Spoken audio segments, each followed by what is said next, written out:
పల్నాడు జిల్లా పెదకూరపాడు నియోజకవర్గంలో ఉద్రిక్తత.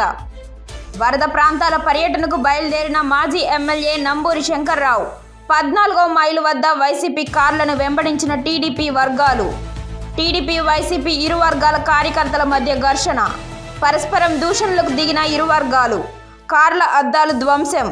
పోలీసులు రంగప్రవేశం చేసి పరిస్థితిని అదుపులోకి తెచ్చారు.